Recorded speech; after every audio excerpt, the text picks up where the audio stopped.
Well,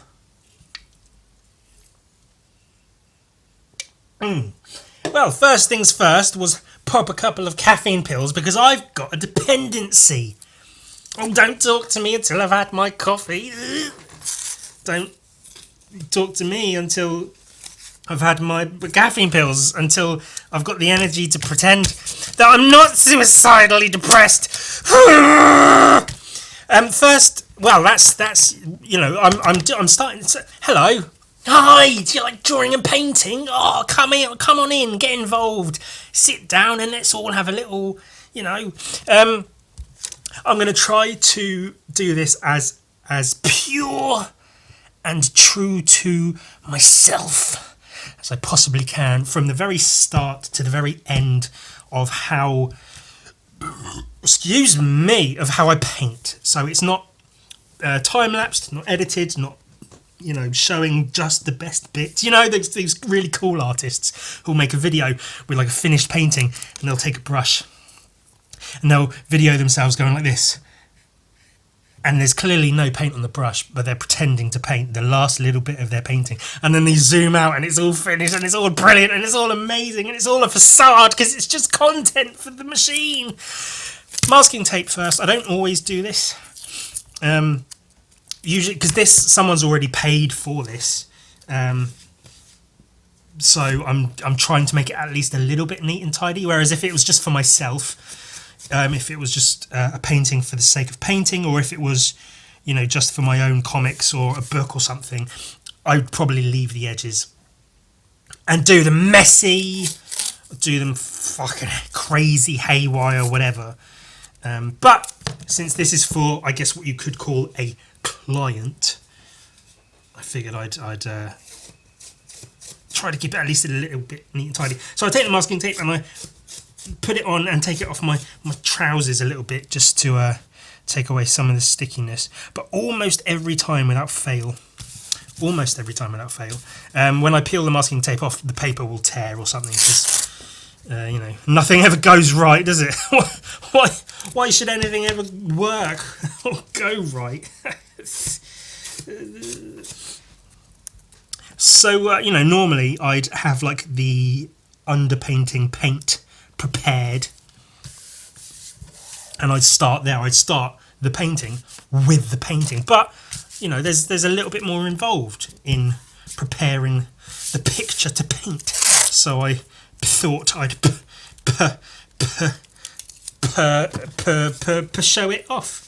Why not? It's all part of the process, and this is the process of painting. This is how I do it. This is how we're going to do it today. I'm not that happy and a little bit gay, but let's get some painting done. Hip hip hooray! Today we're painting this.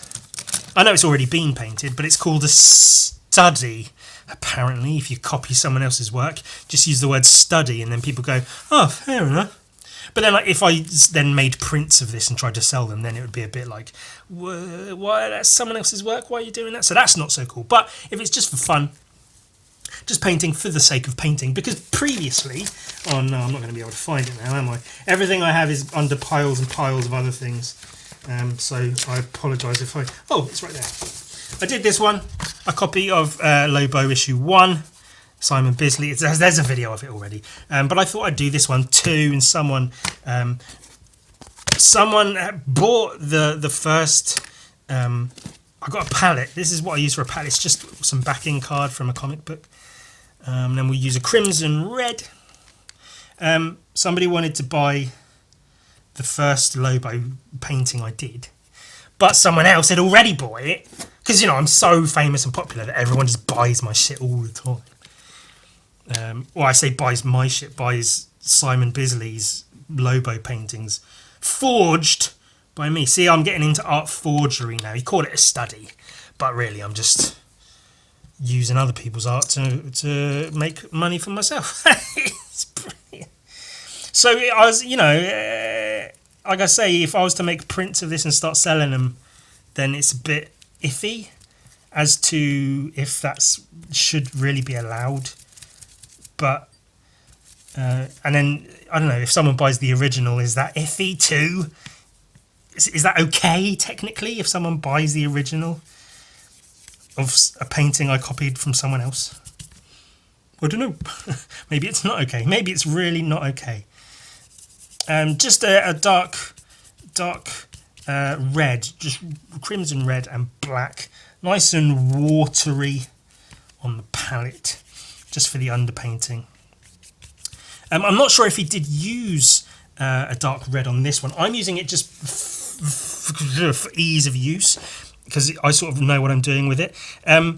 The dark red I can see is here, but this appears to be black paint for the shadow and then the grey paint for the skin, with like a red spray paint over the top of that and then painted around here to hide the spray.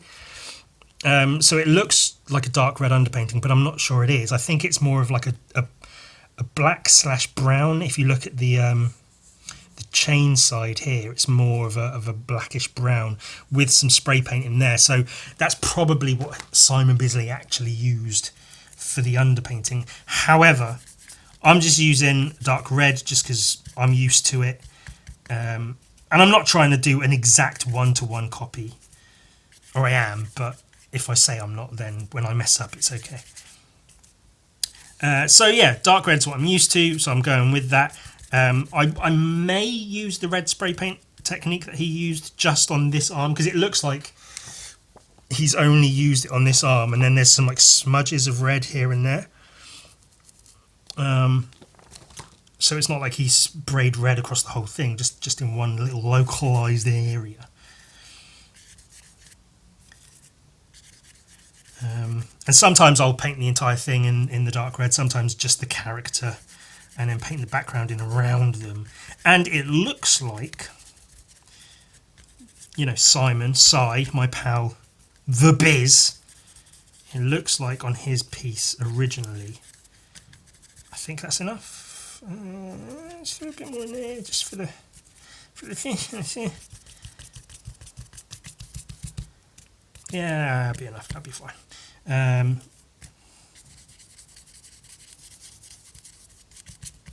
Cool. Yeah, it looks like here he clearly used like marker pen or something for the hair, just like scribbled it in, and then used the orange as a wash for the background over that. So I think he probably used an orange wash and then a darker, maybe spray paint or a darker brown or black to underpaint some of the character, and then black for the shadows. So I'm not doing it. This isn't like a master study. Like, I'm not using the exact techniques and equipment he used, and you know, trying to. I'm just having a play around. I did the first one because I saw Simon Bisley was painting a huge version of it, and I thought, that could be cool. I'll have a go at painting that myself. And this is about the average size I work at, so I'll do it at that size. See, because when I was a kid, let's get rid of that palette and bring in another palette that's used more. All this dry paint that I waste. People say, how do you keep your paint dry, wet on the palette to stop it from drying up? Use this much. Use way too much paint so that it all dries and becomes this weird mountainous blob on your palette. When I was a kid, sorry, I'm just pulling snots out of my nose as I talk. When I was a kid, I used to make my own comics, usually copying the comics I like. The Beano, the Dandy, Dennis the Menace, you know, the British black and red striped top, black spiky hair, Dennis the Menace, that Dennis the Penis. I'd copy them, and back then I had no conception that comics were made by a person. I assumed they just came out of a comic book printing machine. So when I tried to make my own, I think at some point I realised they were drawings, but then when I tried to make my own, I assumed in my head the comics were drawn at the size you see them at. And the Beano was maybe about this size, maybe a little bigger. And so I'd copy them at that size. So I got used to copying shit at actual size. And that's just always the kind of size I've worked at. Now I know later on in life that you work bigger so you can get more detail in and shit, potentially make the pictures look better, and then you shrink them down and then print them at a certain size. But stupid idiot child Ewan didn't know that, did he? No. So I just got used to drawing and painting shit small, so that's what I'm used to doing now. I did go through a period of sort of, you know, art student experimentation, painting huge canvases, throwing paint at walls and spray paint and brushes and rollers and marker, all kinds of shit. But these days I'm tired and fat and lazy and I don't have the energy for it. So I just sit and I paint small paintings. And that's more or less dry now. So we can start the painting proper. Hooray! So we're going to start with the skin. Just get that out of the way. That's virtually always the way I start. Here, I'm not sure what to do. I was ready to go in with like the grey kind of colour, but then it really is sort of browny orange here, so I might have to pay attention to that. So on my palette, I have some crimson and now some yellow ochre, so I can do that orangey brown mixed with a bit of red, a bit of brown, a raw umber and a burnt umber and a white. The raw umber mixed with the white gives a fairly grey kind of colour. I think I will mix a little bit of black in there as well, just to make it a bit more grey rather than straight brown. Just a touch, not too much. That looks about right already, actually. Yeah, kind of. I mean, like I say, I'm not going for a one-to-one copy, but fucking. Should I put this here? That should do. There's not too much glare from the lamp. I should be fine.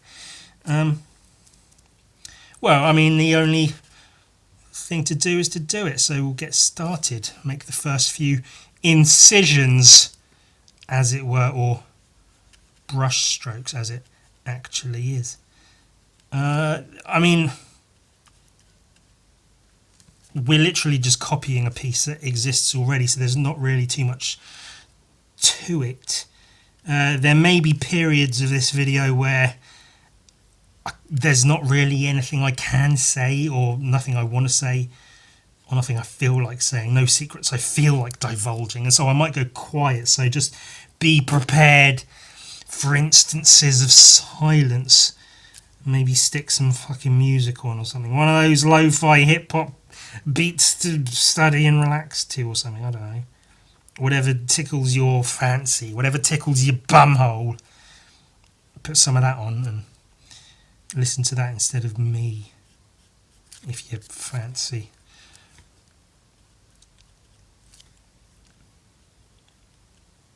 I'm pretty much copying what I see, or trying to at least. It's probably smarter to try to pay attention to the anatomy he's using and such as well. It's bound to give a slightly more accurate copy, but I think I'm not going to bother with that. I'm just going to sort of paint what I see and hope for the best. The elbow, leaving gaps for the chains. We'll paint some of them in. This is the elbow. Some creases in the skin there. Using a thicker brush for now, and then I will go in with a finer brush to get some of the detail in there. There's this bit here. There's a line there and a line there. There's two little lines here I'm looking at, just figuring out where to put them. I think I drew the drawing sort of as accurately as I could get it. So that should do me well for the painting. I shouldn't have to make too many adjustments. I think I messed up the placement of the skull a little bit, so if anything, that might be a bit off. See, when it comes to muscly arms and stuff, I can draw and paint those till the cows come home, and it's all fine and it's all good and everything's fine and good. But then when it comes to the graphic design work of the jacket and such, then that's when I start to get a bit wibbly wobbly and stuff goes awry. A little bit of the arm in there.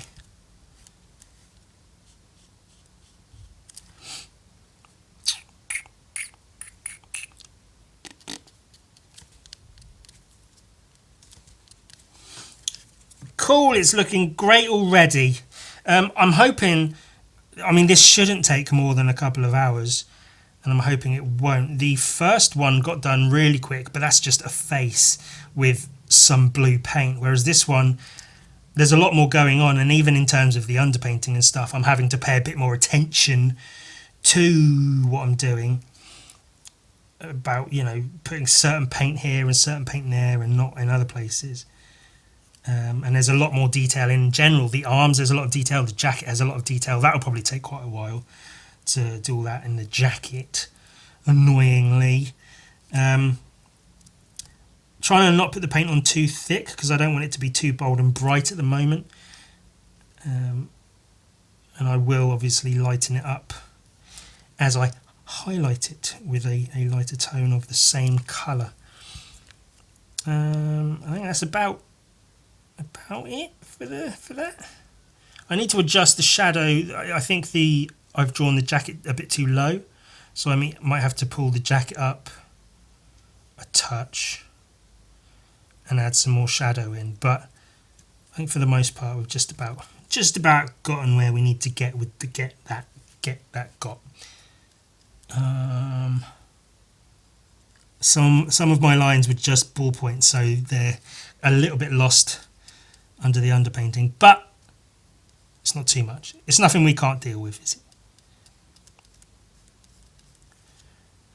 Just trying to copy the shapes of paint that he's using or used.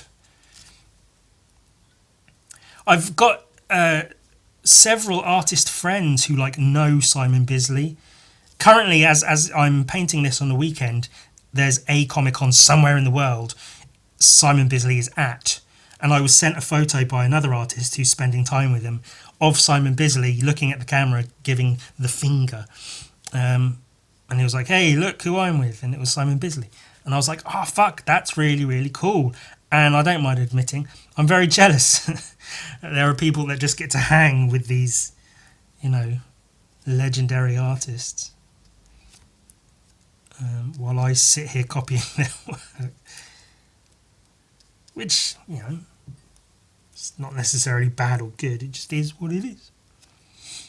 I just wish that I was one of those big name artists that could hang with, my heroes, my art heroes. There's a little bit of a vein here, but it's not really drawn in, it's more painted in. I'll try to get that in, but don't know how successful I'll be with that. See how it goes, yeah, we'll see how it goes.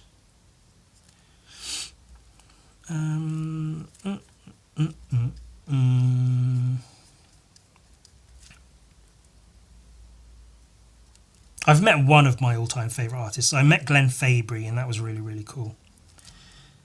And he was super nice, and I sort of expected him to be because I'd seen a few interviews and stuff with him. And yeah, I was fortunate enough to meet him. It was just at a convention. It wasn't like a special event, a special moment where I was the lucky one who got to meet him.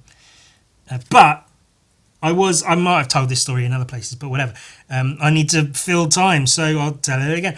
I was waiting in line to get something signed by him, and that's all I assumed I'd do, was just, get something signed by him, maybe pay for a little sketch, a print or something. Glenn Fabry, this is, who's, I learnt to paint from Bisley a lot, but I learnt to paint more from Glenn Fabry, copying his work. Maybe I'll do a study of a piece of his work. So I was waiting in line to get something signed by Glenn Fabry, and just as, there was quite a few people ahead of me, but just as I get to my turn in the line and I'm about to say, oh, it's really nice to meet you, you're my favourite artist ever, I love you so much, he goes, oh, I'm just going to pop out for a fag, which is a cigarette in England language. And I was like, oh, no, that's fine, take good time, it's fine, I've just been waiting, it's fine, don't even worry about it, it's fine, do really do smoke. And then he goes, do you smoke? And I was like, oh, I mean, no, but I'll start. I said no, but I'll come and hang. And he was like, yeah, cool, come. So I just went and hung out with Glenn Fabry for like 20 minutes on my own, like a private audience with basically my all-time favourite artist, from whom I learned to paint, just out of nowhere, quite coincidentally. I even, this is embarrassing, but it's whatever. I even let slip that I wasn't too enthused originally about going to this convention. I went in with some friends and we put money together to get a table to sell our artwork and stuff. And I was like, I might not, I don't know if I'm really feeling it. And then I looked at the guest list of the convention and I saw that Glenn Fabry was going to be there. And I was like, oh, well, I'm going then. Obviously I'm fucking going. There's no question about it. Let's fucking go. And so I went. And the embarrassing thing is that I mentioned that to Glenn Fabry. I think I was at a loss for like what to say to him. So I was just like, oh, you're the only reason I came to this convention. I just wanted to see you because I love you so much, Glenn. Your artwork's really important to me. And he was clearly embarrassed, but no, he was cool about it. He was like, oh, well, I can't even remember exactly what he said, but I think it was something along the lines of, you're gonna be in for disappointment if that's the way you go through life. You're gonna be disappointed a lot. He didn't actually say that, but it was something along those lines. But yeah, no, I had a really cool time chatting with him. Then we went back to his table. For money, I gave him money. He did a little Judge Dredd head sketch. And I bought a print and a book and a thing. I went back to see him a couple more times. I didn't want to be annoying, but then I walked past a couple of times, just happened to walk past because I was stalking him. I spat on the painting, cool. But, I noticed there's no one around his table at the moment. I'll go and say hello again. If there was loads of people around, I'd have left him to it. And I've been like, he's got shit to do. I'm not going to bother him. But he didn't have shit to do. So I went and bothered him. I asked him if he'd mind taking a look at my portfolio. And he did. He said my work was good. He said I had a good sense of anatomy or whatever. He did point something out, actually, which I have taken on board, which is he pointed at something and he said this, don't do this, which was essentially when you do drawings and you like if you draw a head but then you don't connect to the lines and you leave like a little gap between the base of the head and the neck just in the line work. I think he was referring to that, like don't do that, like he meant draw shit properly, don't have all these gaps in the line work, which depending on what I'm doing, sometimes I will take that on board and make sure there's no gaps, and sometimes I'll say fuck it, I'll do what I want. Don't talk to me like that, Glenn. Who do you think you are? One of the most renowned British comic book artists ever. Fuck you. But yeah, I did take that on board and I was glad that he said that. But yeah, he seemed to like my work, and I'd love to meet with him again. I had ideas, so many ideas and plans. I wanted to do, and I still do at some point. It would just be a cool thing to do. I want to do a series of like recorded interviews with my favourite artists, the Bisleys, the Fabrys, all the ones I bang on and on about in my videos and podcasts. All the ones I copy from. I just think it would be cool to talk to them and get the conversation recorded. Because, not that I'm on their level, but like, I'd like to talk to them about like artistic processes and stuff rather than, just, I don't know, oh, how cool was it, seeing your work, because you did all the covers for Preacher and then it became a TV show. Talk to us about that. Like, I'd want to actually talk to them about their artistic processes and how they prepare and what inspires them, to keep painting and stuff. I'm sure they'd just say, well, got to pay the bills, so you keep painting. But And still, I'd like to talk to them like on an artistic kind of level, rather than just, fanboying too much or whatever. So if I could get in touch with Glenn Fabry, he'd be pretty much my first choice. Simon Bisley would be a very close second, and I think I could hook that up. The only issue is it all depends on the artists and if they're into it and if they feel like they want to. But because I don't have a huge pull in terms of video interviewing and stuff, I don't have a 100,000 views podcast or something to be I have a YouTube channel with 100,000 subscribers and I get all these views and I'd love to interview you. Then if I asked them then, they'd be well, yeah, sure, let's go, maybe, potentially. But as it is now, they'd probably be I don't know. But like I say, I know some people who know some people. I think I could probably be hey, I'm a friend of this guy, he's a friend of that guy who I think. So just fucking talk to me and let me record it for my own personal use.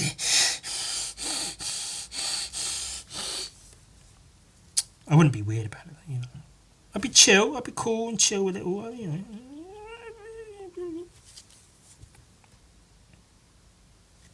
I'd also want to talk to Simon Bisley about... I can't do it. About how shit his recent work is compared to his old work. That's so mean to say. It just doesn't feel the same. I don't feel the same energy I used to feel. And maybe that's on me, but I don't know. I get worried, what if Simon Bisley sees this and he thinks I'm a piece of shit for saying that? And he might, but chances are he probably won't. So, I can say what I want. It's just an opinion. I'll fucking say what I want.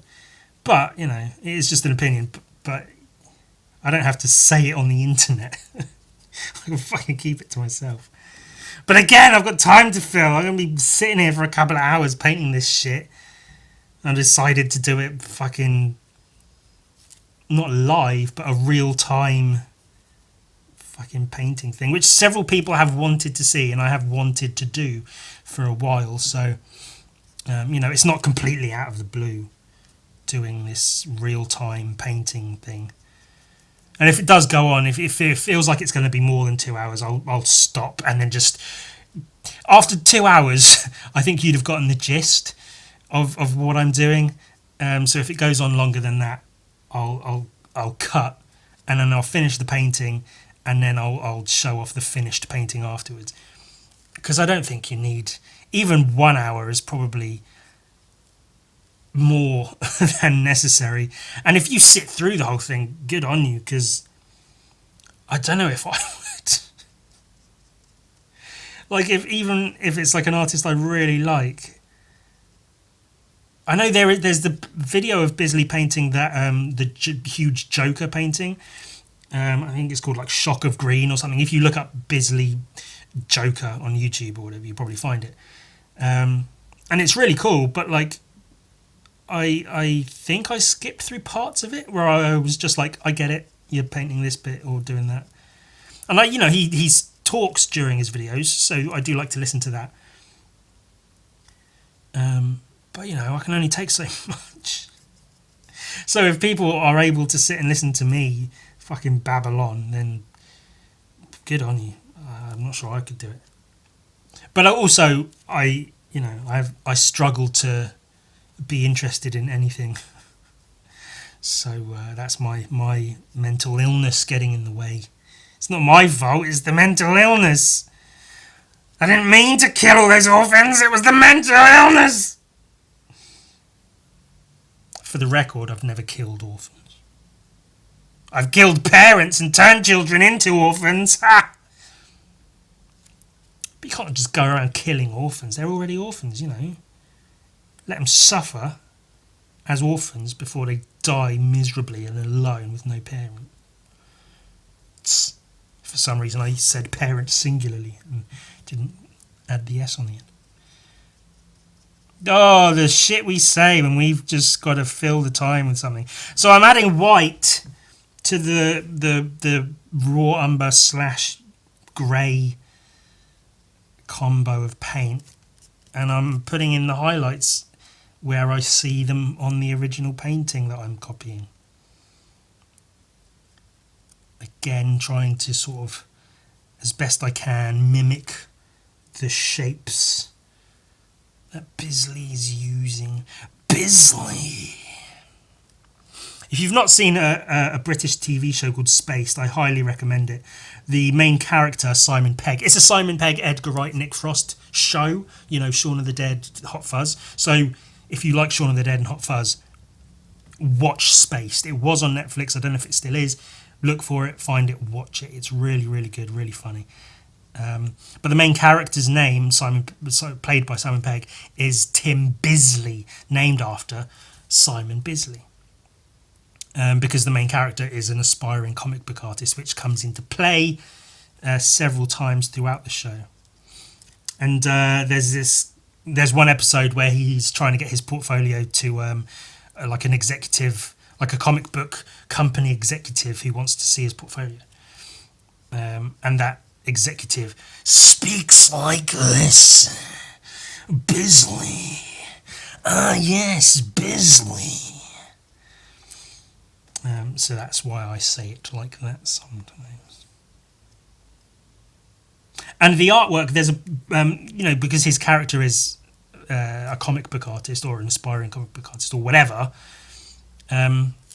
you'll see him every now and again drawing in his sketchbook, and it's an actual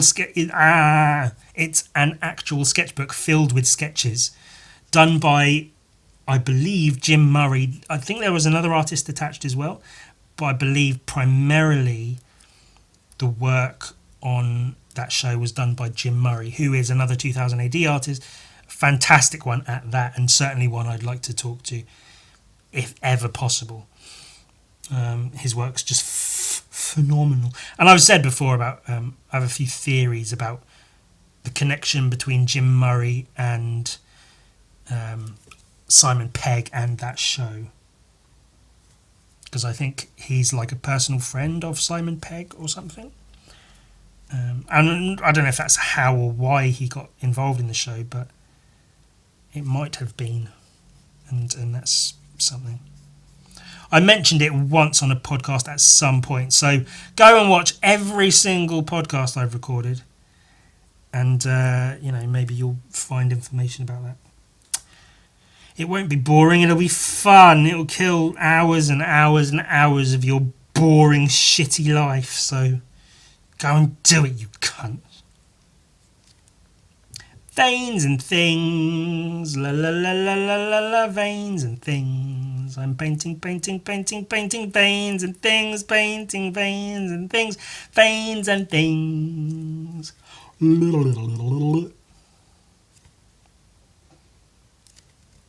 These little blobs.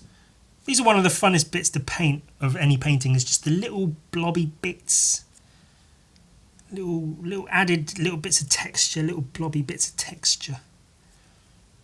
And they're so small, and it's not much, but then they amount to quite a lot within a painting. It's quite cool. It's quite cool to see. I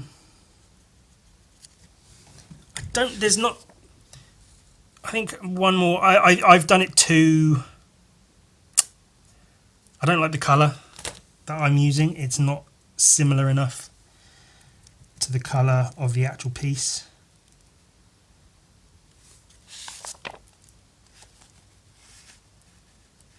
I'm not sure what I could do to change that, really. At this point, I'm not going to fix it. It just is what it is.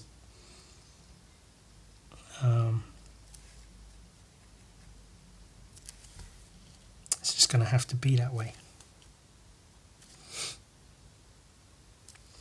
What is that? It's more... I don't know.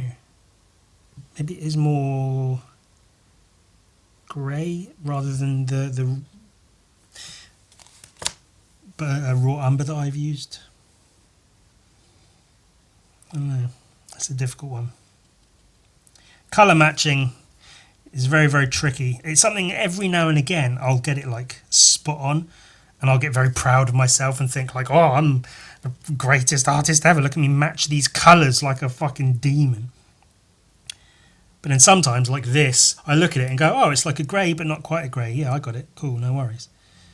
And then you hold it next to the original, and it's like, oh no, I was did not have that at all. Silly me, silly Billy me, thinking I knew what was up, and in fact not being down or something. But whatever, we persist, we something, and we keep going.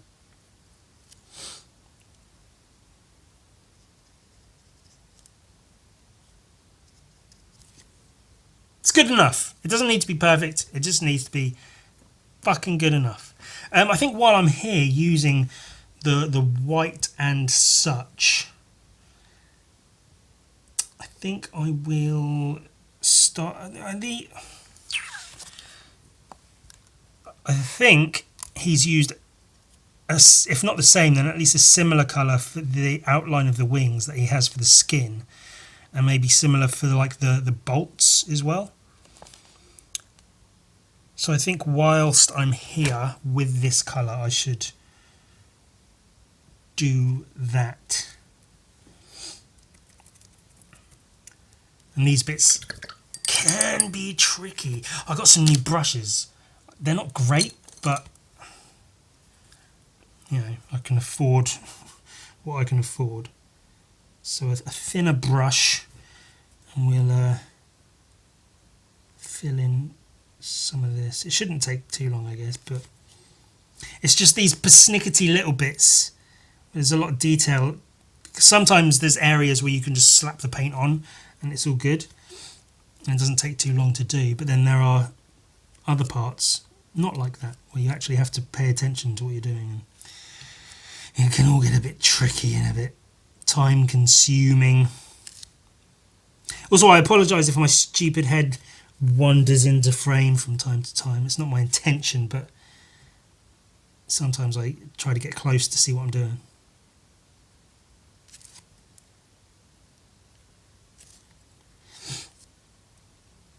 Well, that's all my Simon Bisley stories used up in the first few minutes. Like I say, be ready for there to be long periods of me saying nothing.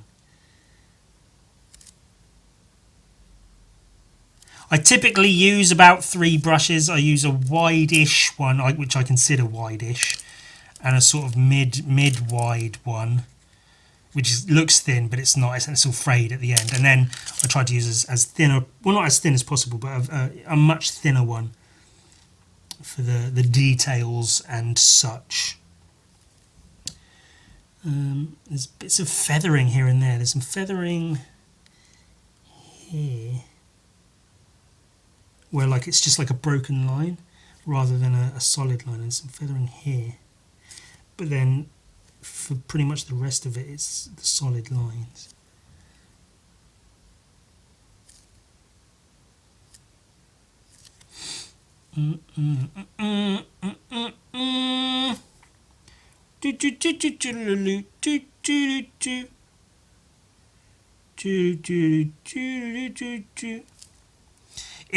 If YouTube wasn't as anal as it is about copyrighted music and whatnot, I was tempted to have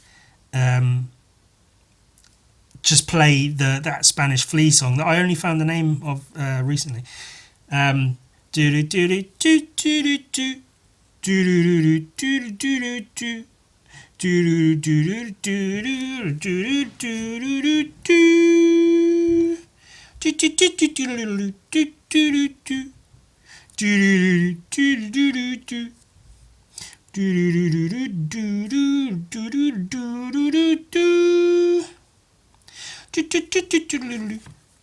was tempted to have that playing for the entire video, But you know, it would get copyright striked because it's an owned piece of music, and you can't do that for some reason. Well, I mean, I know the reason is it's owned by a person, and you need permission to use it, which makes sense, sure, but I'm not happy about it. Ownership, copyright, fucking worthless nonsense. Oh, but Ewan, what if someone stole your artwork and made a load of money off of it? You'd be really upset. You'd want to get lawyers involved. Sure. If that's what you need to tell yourself. I mean, maybe I would. There's like 2 major things I've ever done that I would rather people not steal. Other than that, I'm so like meh. Did I mention I'm suicidally depressed? Not to bang on about it. I'm not. It's not a cry for help. I'm just saying. When it comes to caring about things, I have trouble with that. See, because I don't care about being alive, or rather, I do, but like the opposite way you're supposed to. Care in the fact that I don't want. This was not my. See, that's what happens when I have to fill up space with talking about stuff, and I don't have either A, I don't have anything prepared, or B, there's just nothing to say. What am I going to say? Right now, I'm painting this bit in a mostly white.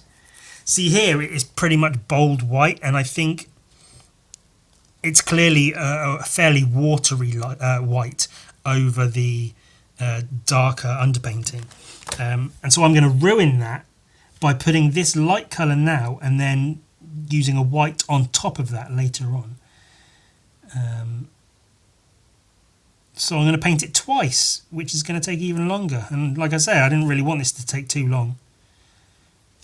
I try not to spend too long on paintings just in general, which maybe, you know, doesn't sound great as an artist. I try to get everything done quick because I don't like working on it for too long, because fuck it. So, you know, if you've ever paid for a commission from me,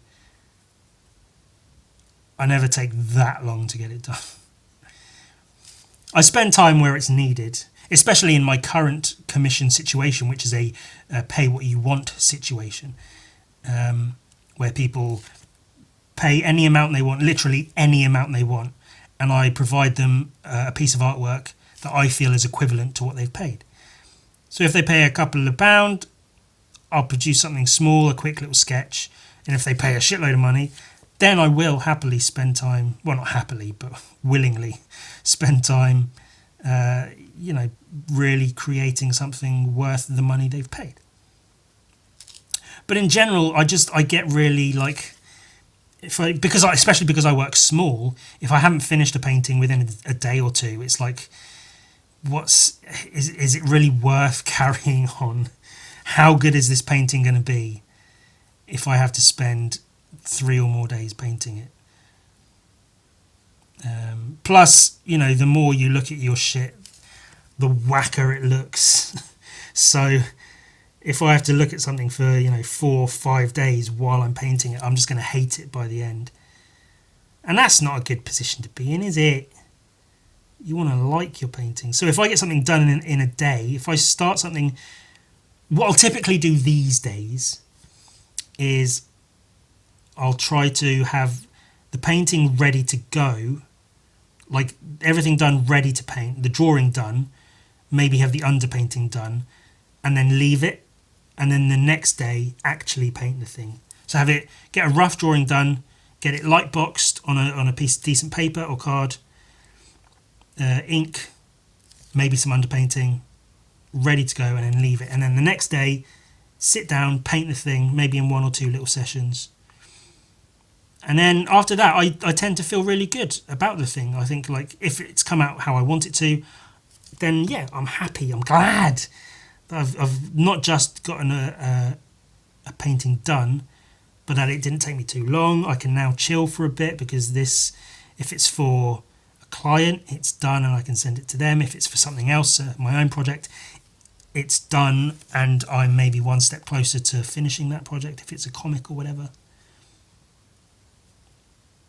But then if I have to spend days and days working on one single painting, it just becomes laborious. And it's very rare that like my ideas need that long. It's usually just, you know, for instance, I recently finished this piece, which is very big compared to what I normally do. My gun Viking painting. It's man with gun and a bunch of other guns behind him in snow. It's not really the sort of thing that takes days and days to represent through paint. So that took me, I painted it. Again, it's a bit bigger than I'm used to painting. Just because when I originally did the drawing on an A4 page, but realised if I wanted the guns and everything around him, I needed a bigger canvas. And I didn't want to redo the drawing smaller, because if you've ever tried to redraw something you're happy with, it never comes out as good the second time. So I kept the original drawing and then lightboxed it onto a bigger bit of paper with the guns and stuff around him, and it became as big as it is. And so because of that, it was 2 days of painting as opposed to the one that I normally go for. Especially with Gun Viking. Gun Viking was always meant to be small and quick. The original pages of Gun Viking are literally half this size of the original, like one and maybe 1.5 or 2 issues. The pages were A5, they were just tiny, because the whole point was get it done quick. It's just a quick, fun comic, and that's all it's supposed to be. And so when it comes to anything Gun Viking related, I feel I try to keep that energy where possible, and not, have any part of it be too laboured. And so if I am painting a Gun Viking page and it's taking me, 2 or 3 days to do, then it's just... And sometimes that happens because there's, if it's an action scene, there's a lot going on a particular page, then fine. But sometimes I just can't be fucked to sit there for 2 straight days painting one page, knowing that I've got 20, 30, 50 other pages that need to be painted. And that's the point of comic book work in general, is you have to paint as fast as possible, which is how this technique came about, I believe. Bisley's technique, heavily inspired by, I think, mostly Italian artists that have similar techniques. I was going to paint this all in white and then draw the teeth in. I like to paint the solid parts and leave the outlines blank, as you can see I've done in part here and there. But I can't be fucked with this much detail in the mouth and stuff. I'm just going to paint that as that, and then I'll ink the teeth and stuff in later on. Right. Get some paint on these things.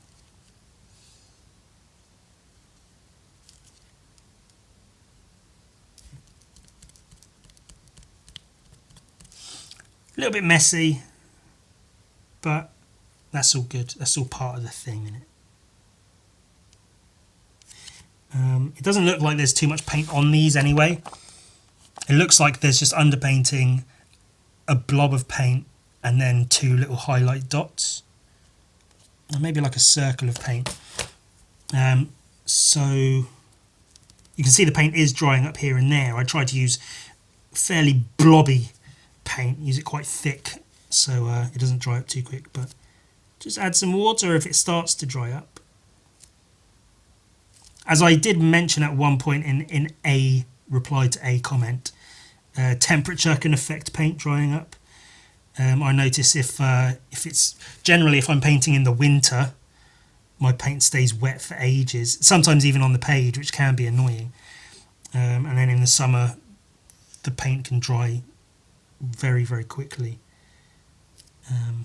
which can also be annoying. So it's just about finding the balance, and just, if the paint looks like it's dry, and put water on it, spit on it, fucking piss on it, whatever, just make it wet again. It's not that hard, man. It's not that deep, bro.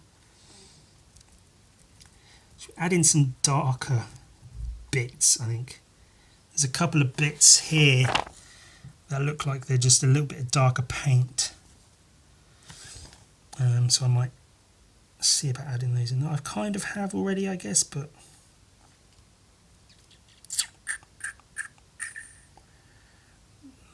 it's a little bit.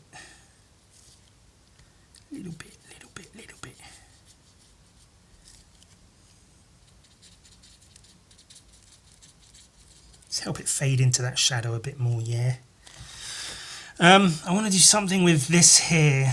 I'm going to get some red, some yellow ochre, and make an orange, kind of. With a bit of burnt umber brown in there. Not quite sure.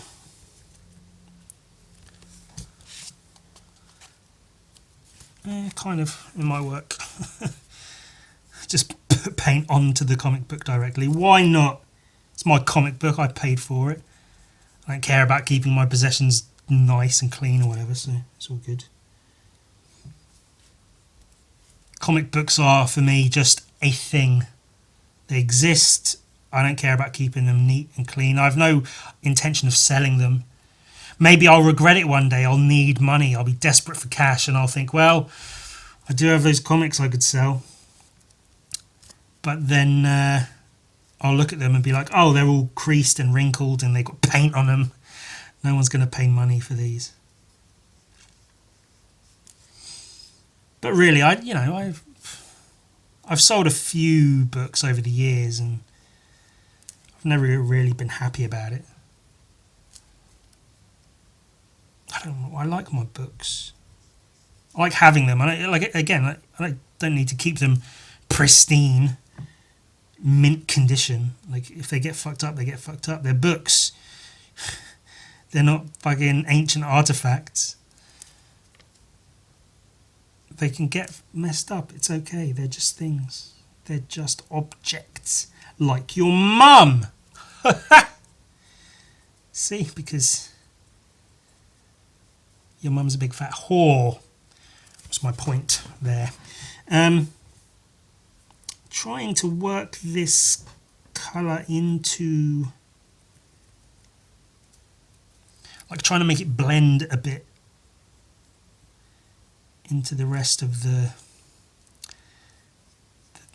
arm, but I'm not entirely happy with it.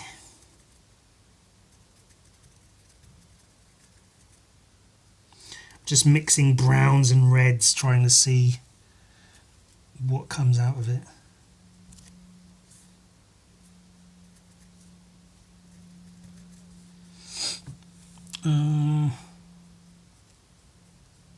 I might do it.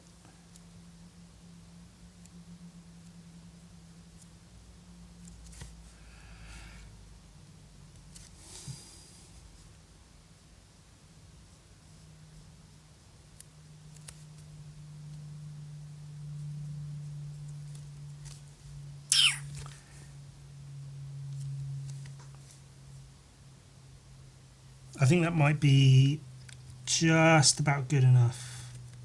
Not perfect, but we're not going for perfection. We never were. That's just what I say, because then that way, when I don't achieve perfection, I've got a disclaimer saying, well, I was never aiming for perfection, so it's all right, isn't it? It was never my goal to be perfect. And then if I do achieve perfection, miraculously, I get to say, look at that, I wasn't even trying, and I'm just that fucking good. Those great results without even trying. It's magic. Amazing what I can do. Right. It's going all right. How long's that taken us? Oh, cool. About an hour already. Oh, Jesus. I thought I'd be further along than that in an hour. Oh, Christ. Oh, God, my God. Oh, Christ. What are we doing? I think we might, if I can, what do we call?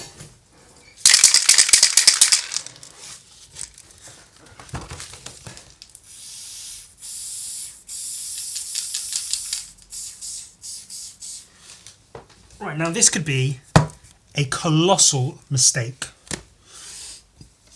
This could ruin everything. But we'll do it anyway. Mask off the areas that you don't want to get paint on. See, the red spray doesn't really go past the elbow. So I don't want it to go up here, and I don't want it to go all the way over here. And then I'm going to paint the background in over the background, so that's not too much of an issue. It's a bit of a lighter red than I'd like ideally, but it's basically the only red I've got, so it'll have to fucking do.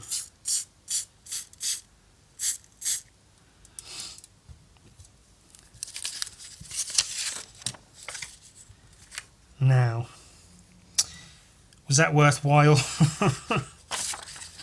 Arguably not.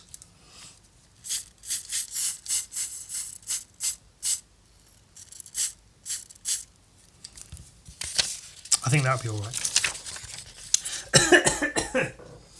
Don't try this at home, kids. Wear a mask, you know. Pretend it's COVID again. Wear a mask. I need things. I'm going to eat some jelly sweets. And that was some Pepsi. And some more caffeine pills. Think of me like Dr. House. And caffeine pills. I like my Vicodin. I take them. I got a little bit of whiskey. And you know, I need that to help me create the masterpieces and save lives. This is how I save lives, everyone. I'm like Dr. House. He's just like me. Oh my god. And of course, like everybody else, I thought once about getting a cane. And the thought like, oh, what if I walked around with a cane like Dr. House? And everyone was like, oh, what a poor guy. He's like, you know, got some kind of ailment. He's like a cripple. But he's this creative soul and he's got like a tortured past. And oh, it must be so difficult being him. I should go suck his dick. But I never did, you know.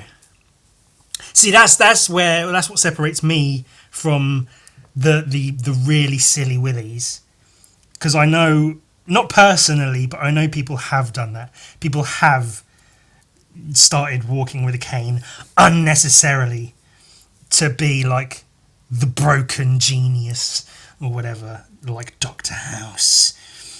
But I never did that. I did a lot of silly stuff. I had a spot on under my lip, and it made my lip swell up just on one side. So I had like a swollen lip for a good few days. And this was at school, which is, you know, a difficult time to get anything swollen on your face. A little bit dark, but then not even dark enough for the... And so I was at school one day with this swollen lip.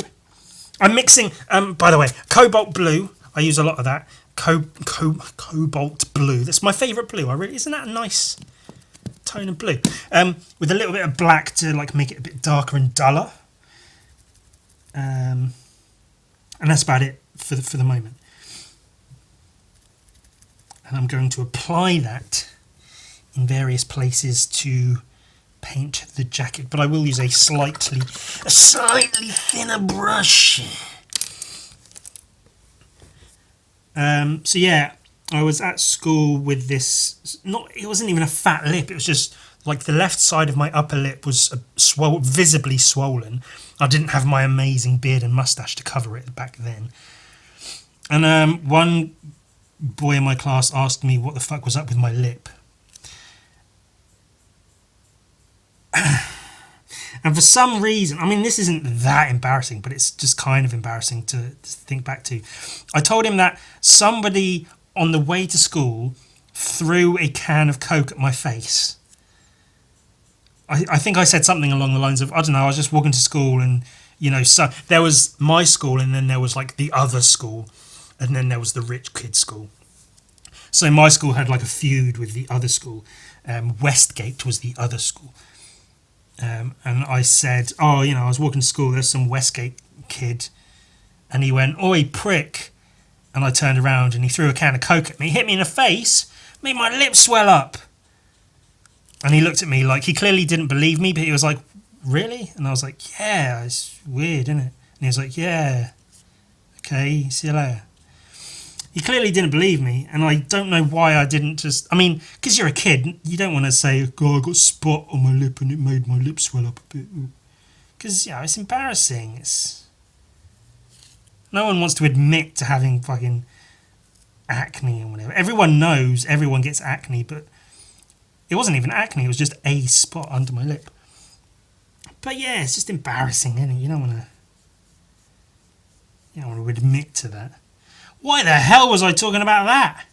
Oh, because, yeah, I did that, and I did a couple of somewhat similar things, just trying to excuse, you know, why I was a turd without admitting the actual reasons for being a turd. But I never tried walking with a cane when I didn't need to, because I was trying to be, you know... I'd never worn Joker makeup after watching Dark Knight Rises, you know, and then talk in the voice. I never did that. Why so serious? Why so... I can't even do the voice. That's how... I don't know how I got these scars. My father was an alcoholic and a fiend. Or was it a drunk and a fiend or whatever? Look at me. Look at me. The people that the Joker inspired. Good Lord. I was never one of them. I did lots of cringe things in my time, but I was never one of them. I was never a walk with a cane when I didn't need to kid. I was never an impersonate the Joker kid. For the most part, I kept myself to myself, just did my silly little drawings, and let everyone else fucking fuck around and whatever.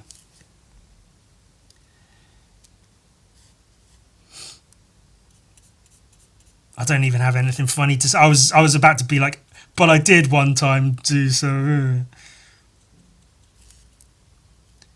But I did one time go around that kid's house when we were very young and make him and I strip off in front of each other for my own enjoyment. Well, I was a kid at the time as well. I wasn't an adult doing that with a kid. I was a kid and he was a kid. And I was like, hey, we should take our clothes off in front of each other. And he was like, why? And I was like, I don't know, it'd be funny. And he was like, okay. He did it. So I instigated it, which is a bit weird. But he went along with it. So, you know, I'm not... Why would I admit that? I was kidding. It wasn't real. It didn't actually happen. Or did it? Oh, Jesus. And then, he, later in life, when we were at later school, he was trying to get me to do something. And he was like, if you don't, I'll tell everyone what we used to do. And I was like, oh, shit, okay. But now, I feel like if he had said that nowadays, I'd be like, okay, fucking tell people. I don't give a shit. Fuck you. I've come to terms with a lot of things now. I'm okay with certain things. You know, back then, if you were gay, you'd get beaten the fuck out of if you were gay. Imagine that. Imagine being gay. Oh, disgusting. I could never. But now, I'm like, yeah, I'm kind of gay, I guess. Fuck you, whatever. Fuck you. Literally. Fuck you. Oh, I don't know what. Get a little bit of whiskey, some caffeine pills, get me talking. Oh, I've got to fill time while I'm doing this video. What should I talk about? Oh, remember the time I was a kid and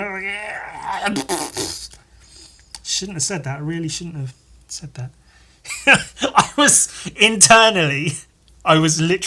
was about to blurt out the kid's name. I was gonna say his name was, and just say his name. He exists still. He's a person in the world who did these things with and because of me. Who almost certainly still remembers them, that those things happened. He certainly remembered several years later when he tried to use it against me. Good on him, I guess, for that.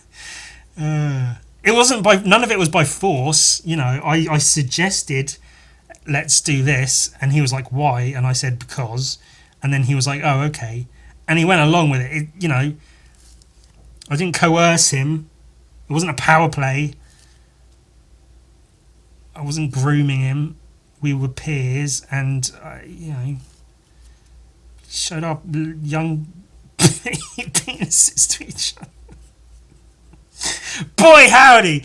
If you've made it this far through the video, and you thought, oh, cool, I'll just sit and watch you and paint, and listen to him talk about painting.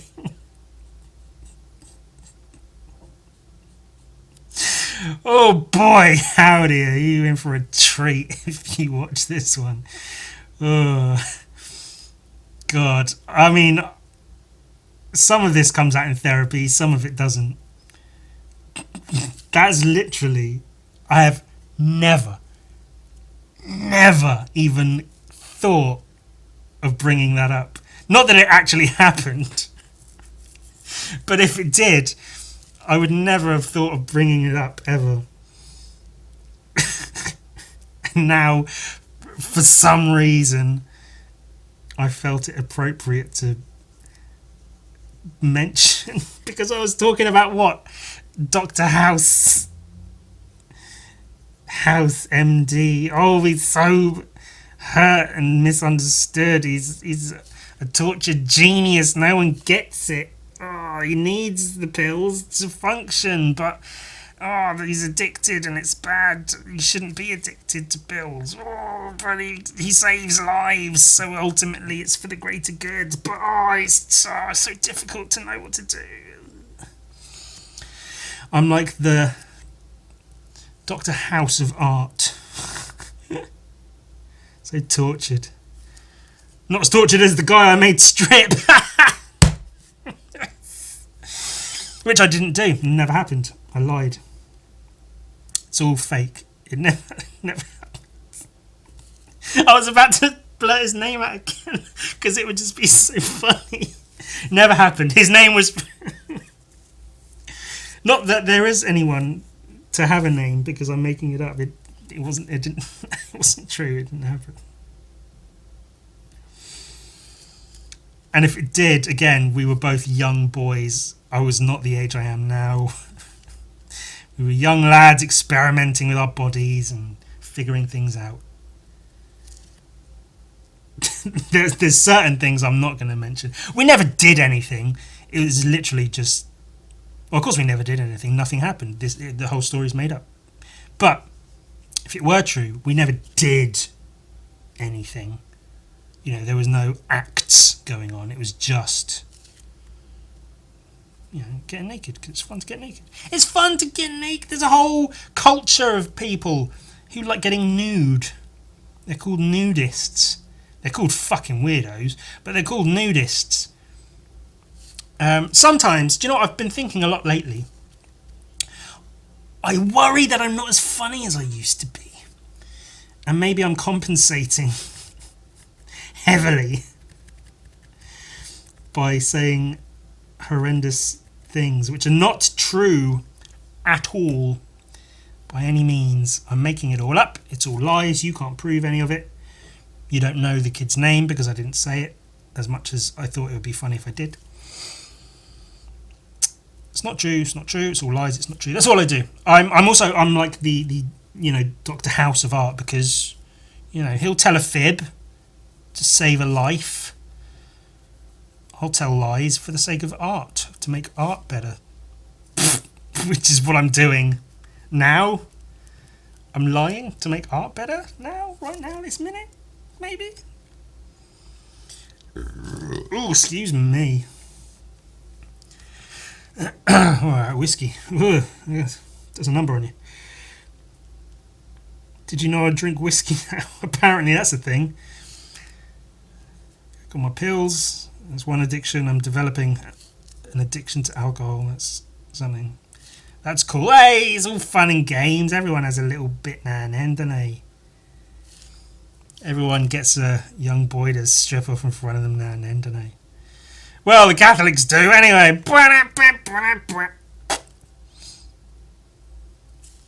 Maybe that's what it is. It's all the religious upbringing. I wasn't raised Catholic, but you know, there's bits of God in me that make me get young boys to get naked. I was young too. We were the same age. We were very, very young. Not that it happened, because it didn't happen. It's all made up. All these stories are made up. None of them are true. None of it happened.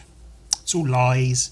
I'm just trying to be funny. That's all it is. Like I say, I worry that I'm not as funny as I used to be. Not that I ever used to be fucking hilarious, but I think I was pretty funny here and there. I had my bloody moments, and so now I'm making up a load of lies to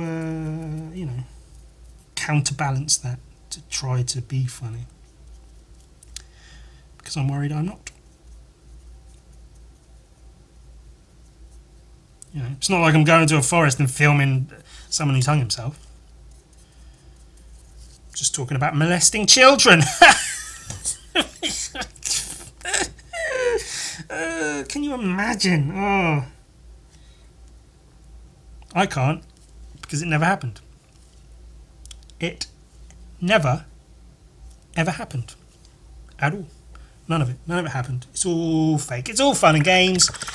It's all fake. It's all lies. I'm just lying. Oh, I'm just having a big lie. I'm just lying all the time because it's funny to tell lies. I forgot his jeans. They're blue as well, aren't they? Bloody jeans.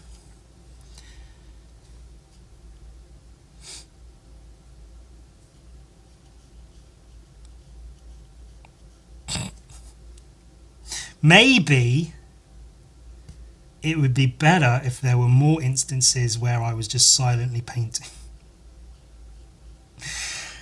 Maybe that would be better for everybody. I swear, if this ends in a lawsuit, it won't, because nothing happened. There was literally nothing that happened. There's no proof that anything happened. I mean, you can contact the guy and he can tell you that it's all made up and nothing happened, even though he's a guy that exists with whom that thing may have happened, if it happened at all, which it didn't, because I'm making it up. I was just trying to be funny on the internet, making up things. Like a good content creator. All the best ones make everything up, don't they? That's why artists are good, because they're so pure and honest. Except me, I tell lies. The thing about the fat lip was true. It was dumb, but it was true. I also used to tell everyone that I painted graffiti all the time. Like I painted graffiti around the place, like illegally. I went out at night. Because, I was into graffiti. I filled all my books with graffiti. So some people would ask, do you paint graffiti? Do you actually go out and paint graffiti? And I was like, yeah, all the time, everywhere. And they were like, where? Where would I see it? And I was like, here. Not locally. I don't paint locally because, I'd get arrested. They'd know where I am. Don't be stupid.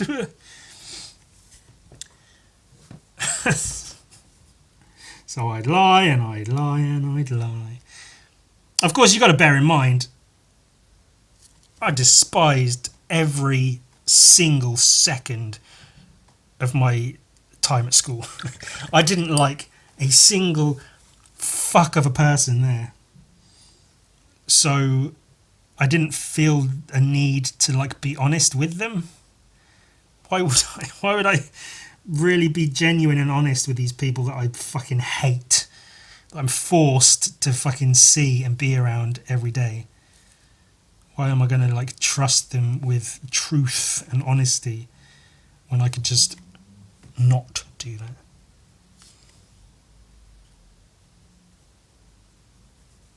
There was a weird sort of tradition of maybe like when kids leave school and then they go into their first year of college here in the UK, is like a tradition to then go back sometime during that first year to visit like your tutor and your teachers and stuff and be like, hey, look, I'm a whole year older and I don't wear a uniform now, and oh my god, I can't believe I get to see you again, it's so weird, and I'm older, and the idea of doing that baffles me. I could never ever envision wanting to go back to school to visit people.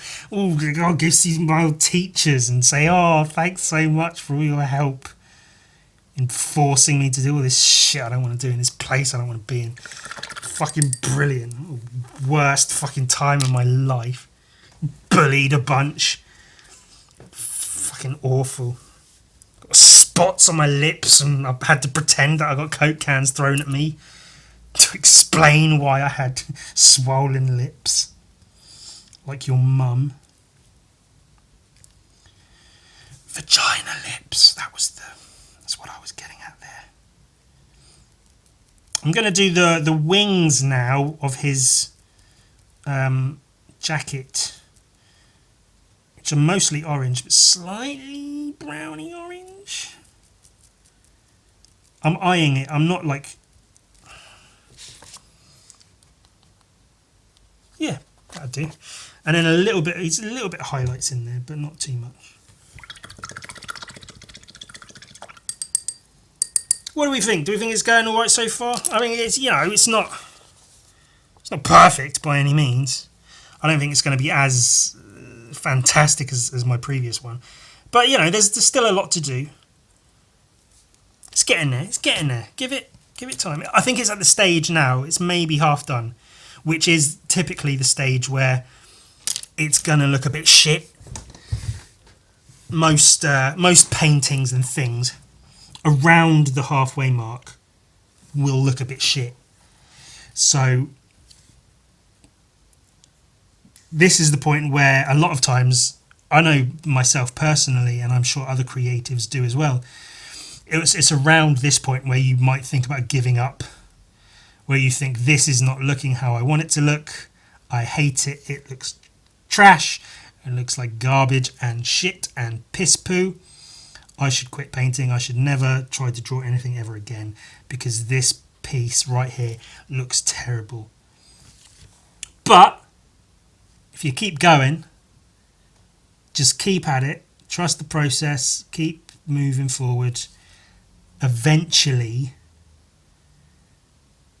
it might look slightly better. You might still hate it, but it will at least look better. I've noticed it a lot with graffiti, because graffiti and murals and characters and things, even if you're painting them well, there is like a midpoint, or even in the early stages of painting it, where it just looks like a mess, because you're just blocking in colours and shapes and blobs and things, and it doesn't look like anything for a long time. And the problem with that, of course, is that you're painting it, I mean, if it's a big, beautiful piece, then you're painting it out in public during the day, and a lot of people can see it.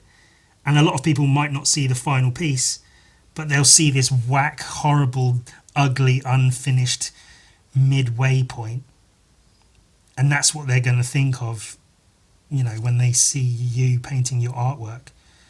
And you just want to stop them and say, I know it looks garbage now, but wait, come back later on, it'll be finished and it will look good. Maybe, potentially. It will look better than this at least. And you have to just trust in the process, trust yourself, and know that, you know what you're doing. You know how to draw, you know how to paint, so just get it done. And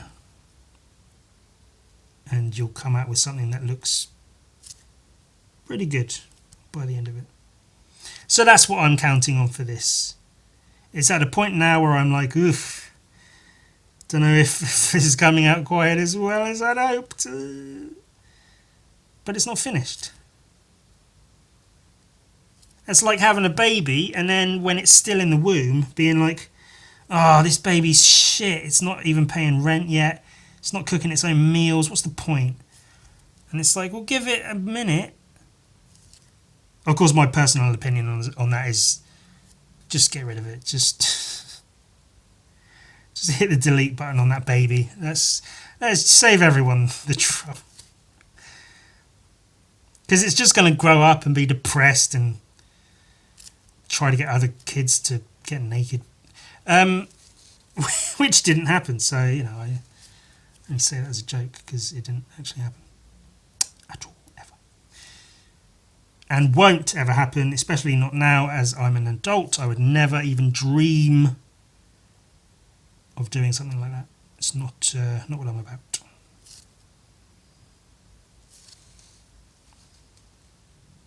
And that's, you know, because not only am I not attracted to kids, I'm not attracted to humans. So, you know, it's so out of the realm of possibility of a thing that would ever happen. See, if I was a big famous YouTube creator, I'd say all this shit and there would be some kind of investigation. Something would happen. Someone would tell someone else and someone would get called and it would be a thing and it would be a whole issue.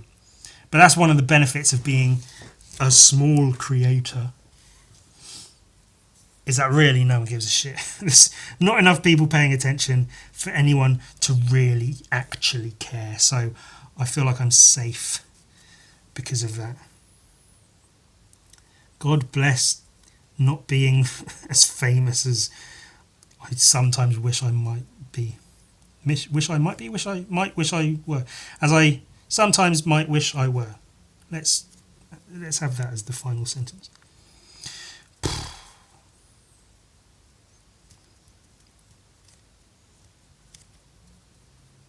Yeah, I think I really should just keep quiet. Nothing good is coming from... Are you learning anything? I mean, I'm doing here. This is what I enjoy doing. I really like how the art looks when you do this. If you can see, I've sort of left the outlines and painted the space between the outlines. And I may paint parts of the outlines, and there's some hatching and stuff that I may imply with a few brush strokes.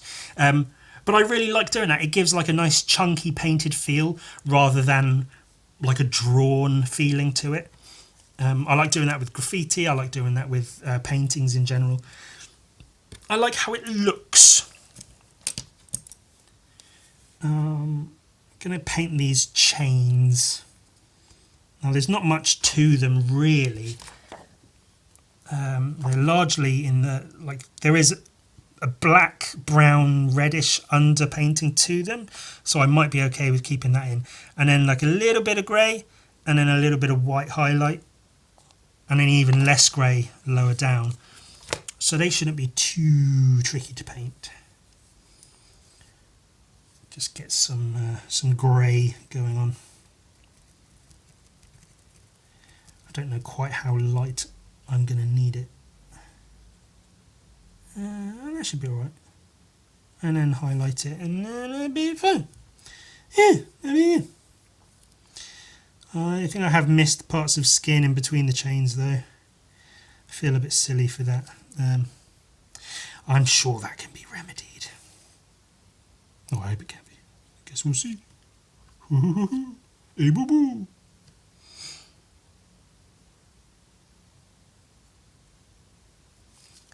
I mentioned the film The Assassination of Jesse James by the coward Robert Ford a lot because it's my favourite film of all time ever.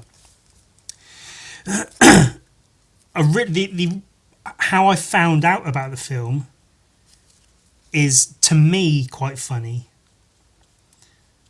Because the first thing I saw from the film was actually a small parody video of...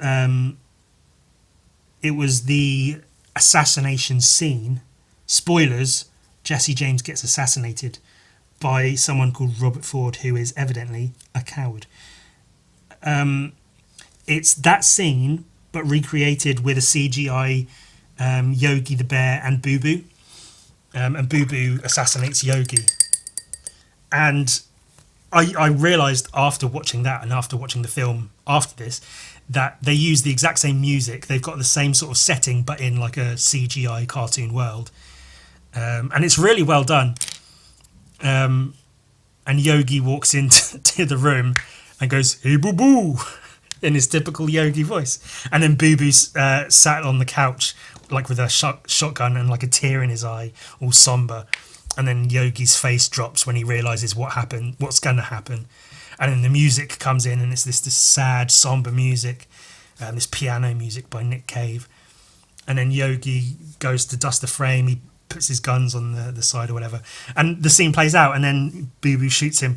And that's kind of just like me saying it is like, okay, I guess I get it.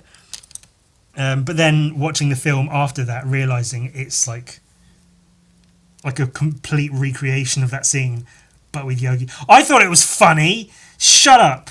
I don't care if you don't think it's funny. I thought it was funny. It is funny. I should look up that video again and find out who made it, because they deserve kudos, because it's good. I like the fact that they even did that. Is quite funny. I thought it was... Shut up. Damn you. Hey, boo boo.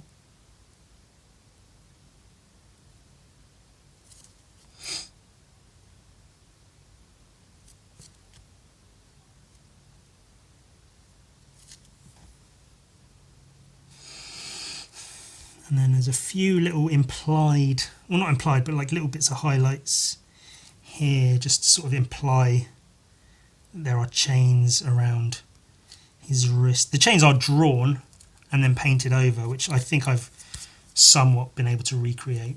But yeah, we forget.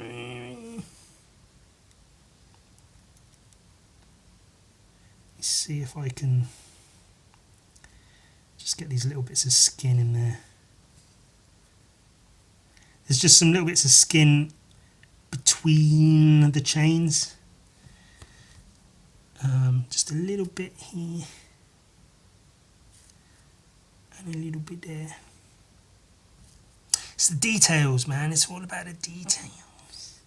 You've got to get the details.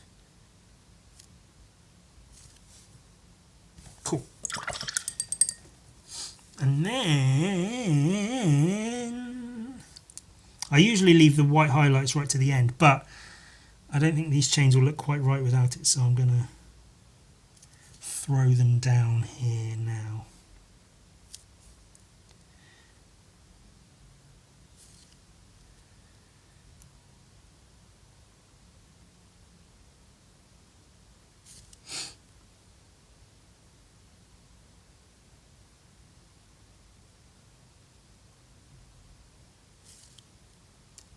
There is a chance,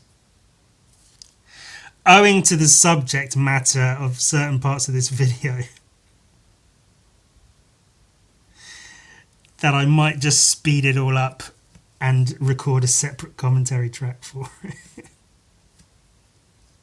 I'll have to see how I feel when it comes to getting it into edit, and if I'm not going to listen to the whole thing through, but if I start thinking about it too much, going, do I really want to put that out there? I mean, if you've heard those parts, then obviously I didn't edit it out and I left it all in, and it is what it is. And if you haven't heard those things, then me talking right now is irrelevant, because I would have edited it. So I guess me saying this at all is more or less irrelevant, but oh well. Tweedledoo. I'm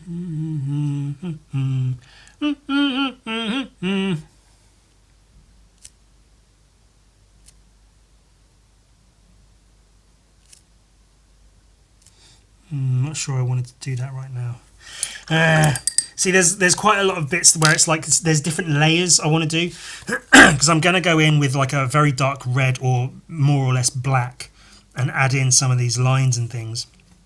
and a few little extra bits of shadow here and there, some shadows around the chains just to bring those out a bit more. And I'll also be doing that on the studs under the lettering on the jacket. So I'm not sure I want to be adding in the highlights right now, because I will be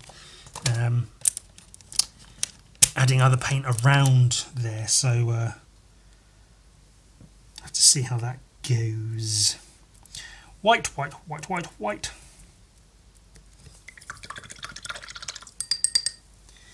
Going to paint this in around the text.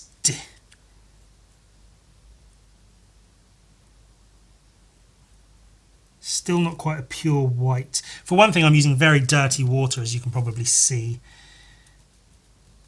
Usually I'll clean my water out when it starts to smell horrific. If you didn't know, even acrylic paint just being made of plastic, mixing with the water, over time it forms like a sludge on the bottom, and that fucking reeks. Like, it smells so, like, close enough to, or bad enough that I come close to wanting to throw up from how bad it smells. Like, sometimes I can just open, I have a lid because it's like it was a Nutella jar. I take the lid off and just sometimes get a whiff, and it is so bad, and it molds because it's mold. I've left it before, and I already needed to change my water, and hadn't, and then I went away for a week, and I came home, and most of the water was gone because what little was left had like evaporated, and there was mold, like full-on mold growing, fur and everything all up the insides of the jar. Just from, like, you wouldn't think like acrylic paint would necessarily do that, but it do that, and it's really, really bad, and it really, really fucking smells. So that's usually when I'll get fresh water. Other than that, I use dirty water all the time because I don't really care. Also, I quite like, and a lot of artists will tell you that as well, that they don't use clean water because it does give a nice tint and a tone and like an earthiness when you're mixing your colours. If you are going for a particularly bright, vibrant, colour, like a bright white or something, then either don't use water, just use the white paint raw on its own, or, get some clean water.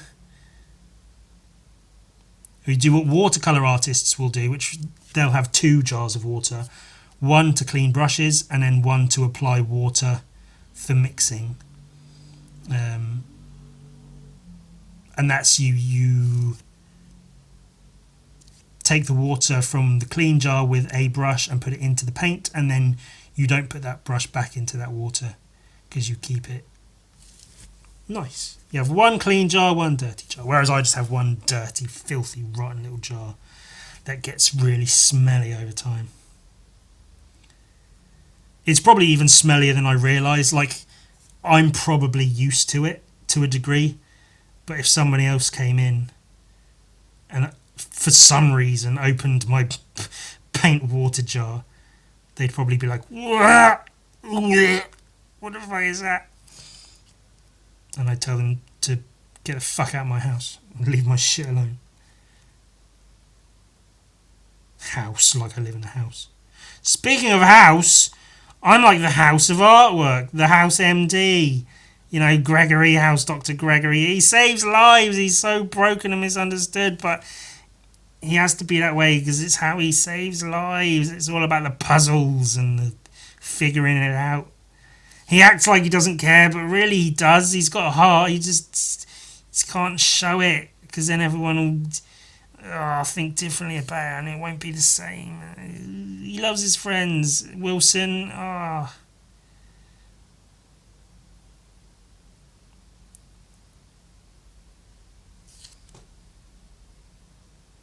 Wish I had a Viking addiction.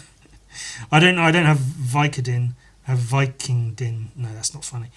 I wish I had a Vicodin addiction. I wish we don't have drugs like that over here in the UK.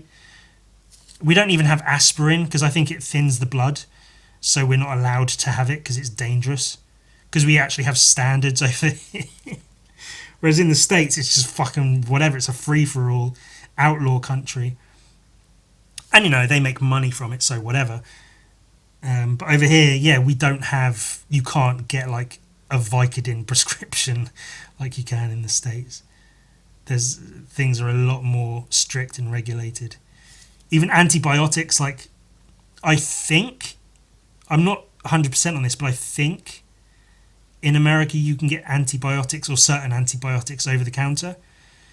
And that's, again, I say that with no real knowledge. I think I heard somewhere that, like, you can just get antibiotics. Whereas here, you have to have a prescription. You can't get antibiotics without a prescription. Which means if you have an embarrassing infection that you want cleared up, you've got to show it to someone at least. The benefit, of course, is that depending on, you know, the service you use, it may well be you don't have to pay for prescriptions. If you do, like if I have to get antibiotics for something, I go to the doctor. The doctor's visit is free. The prescription itself is free, and then I just pay like £9 or £10 for the pills, and that's it. Like for any pills, it's like £9 or £10 per time you use them. So, you know, it's ups and downs, it's swings and roundabouts. And hey, that's a talk about our medical system while painting a painting. Isn't that fascinating? While painting. I missed some grey. I miss your mum's grey. Oh, get in. There was a little bit of grey that I should have painted in but didn't. Quite a light grey. I even painted over it accidentally with some other stuff. There are some very small chains right here.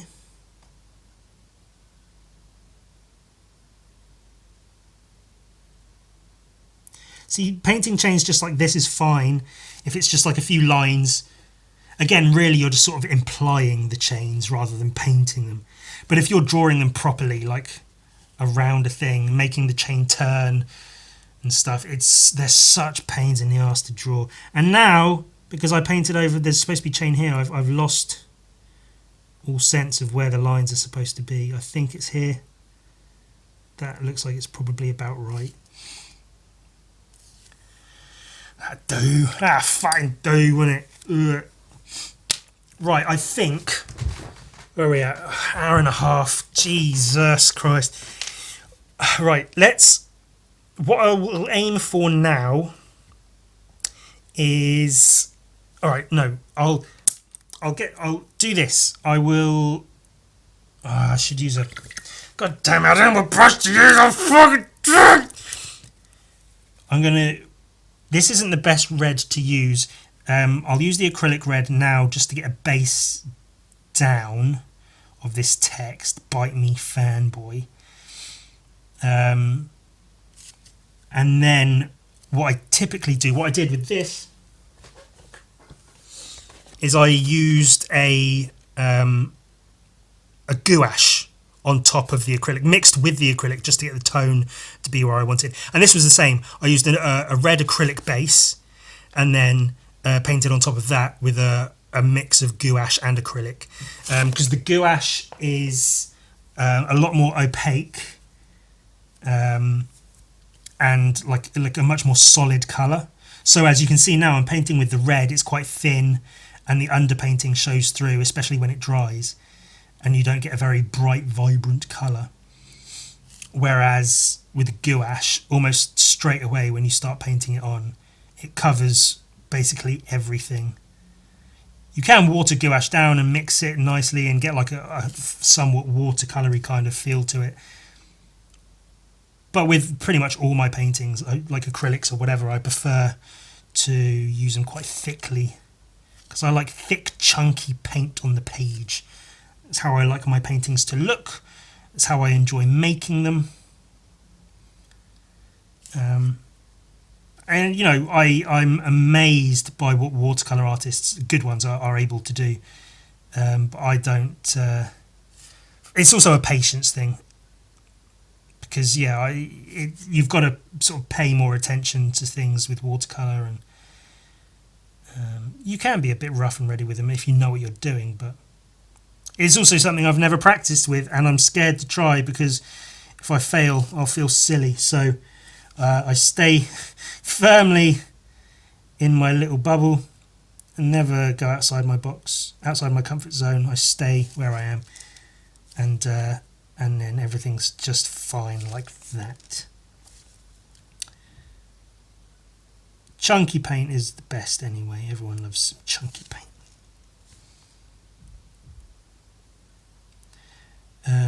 I think what I'll do though is I'll get this base of this text done. I just realised I might throw a couple of small highlights on the wings just while I've still got like the red and yellow paint out, and then I'm going to paint in the background, or the orange, at least one coat of it, and then finish the bulk of the video there because it's getting on a bit.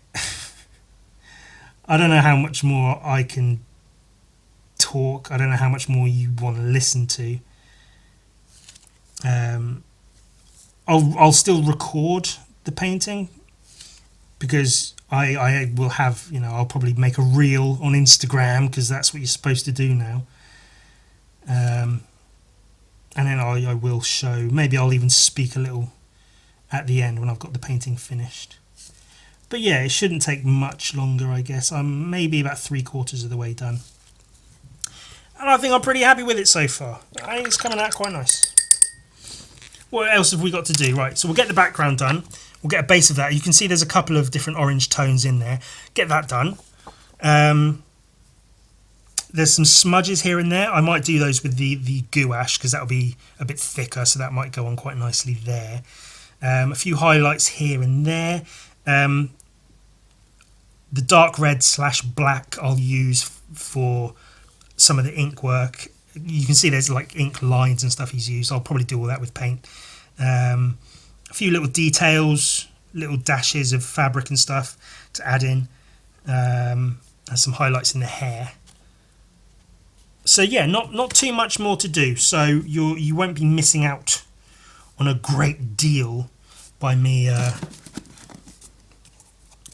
cutting this portion of the video somewhat early. So we've got a yellow ochre. We've still got a bunch of red in there. That should be enough. I say that. I mean, it might not be remotely enough. We'll use a big thick wedge. Well, not that big, but a flat wedge brush, and that will like do us nicely for getting around all the shapes and things.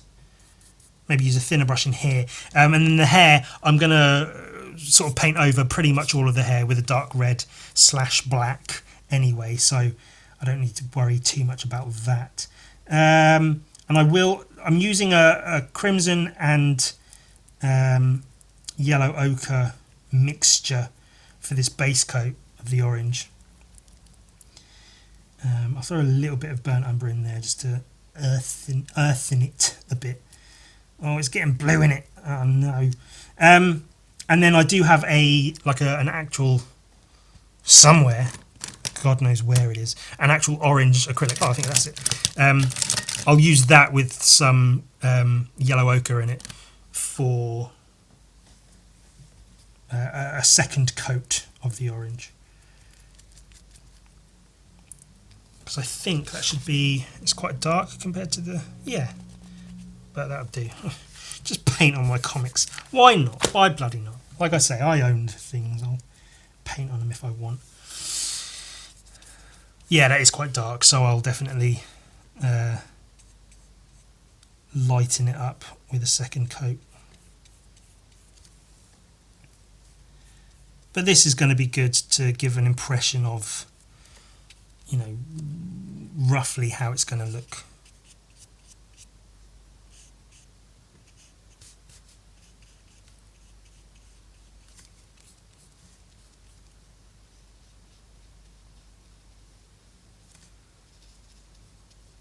Not being too neat, too tidy, too precious with it all, just getting the paint on there. And there is going to be, like I say, that the dark blackish kind of colour for outlines and like the hairs on his arms and stuff, and a couple of extra bits of shadow here and there. So bits are going to get painted over, so it doesn't need to be too perfect right here, right now.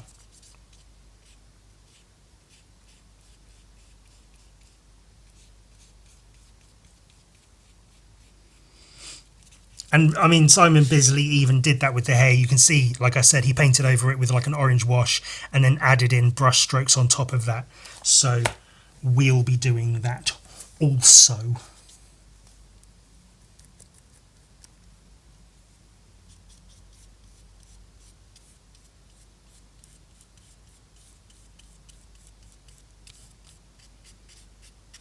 There are some people that said, with my previous Lobo painting, the big face, the big blue face, that they even preferred my version to Simon Bisley's, which I absolutely appreciate people saying. I think it's a wonderfully nice thing to say. I think they're lying, and if they're not lying, they're delusional or just stupid. They're idiots. See, I'm like Dr. House. I call people idiots when they do something I disagree with. I think I could, legitimately point out reasons why they are incorrect, like in terms of technical skill and ability and technique used and such. I can point out why Simon Bisley's painting is in fact better than mine. I won't get into it like that, but like I say, I really do appreciate people saying something like that, something so outlandish. What's the why would you say something so controversial yet so brave? I appreciate people being so brave yet controversial, but they're wrong.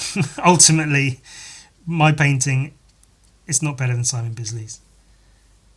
Might be better than what Simon Bisley could do now, but I'm just sorry, Simon, if you ever watch anything I do ever. He won't. He doesn't care. Cut to a quick shot of Simon Bisley at home crying with YouTube open watching my video. I just changed my style a bit. I just prefer to paint this way now because it's more fun and easier. Sorry, Simon. I didn't mean anything by it. I didn't mean anything by it. Your work's shit now. What happened? You used to be good. You used to be one of the best, and now you're a fucking pile of shit. What happened, Simon? What happened? I didn't mean anything by it. I was just saying. Fucking dickbag, Ewan. Ewan, the fucking dickbag. Hey, it is starting to, it's... I'm not saying it's as good as, but, the resemblance is getting there.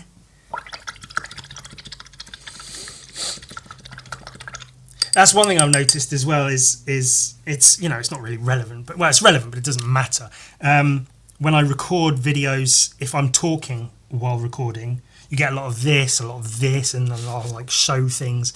And so if I speed it up, I tend to leave that stuff in just because it's easier than editing it out. So then every now and again, the comic pops in and my hands start doing this instead of painting. It's quite funny to see.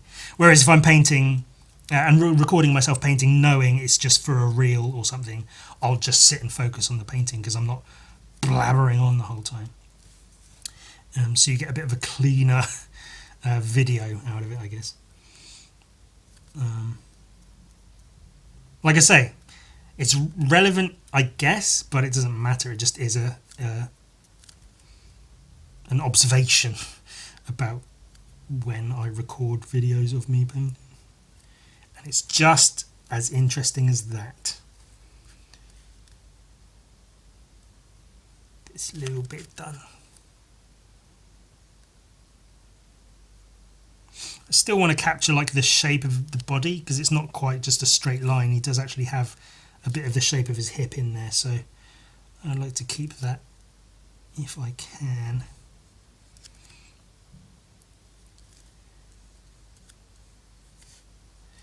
Oh, and it's always at this point, or even before this point, where I want to take the tape off, but I know it's going to be better in the long run if I leave it on for now, for at least the next layer of orange.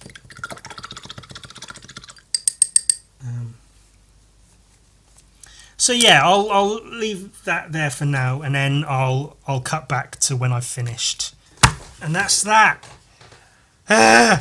Finished. It took another maybe half hour or so to look. Oh, look at the comparison, side by side. Yeah, maybe about another half hour or so. There's parts I'd like to change and edit and make a little bit more like the actual piece. I think in general, the original's a bit more red in its tones, like the hair and skin and stuff. But you know, whatever. It's good enough, innit? It's good enough.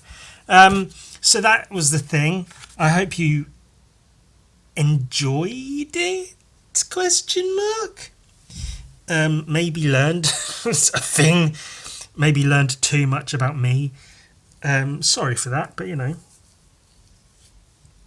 these things happen. But yeah, that's the end of the show today.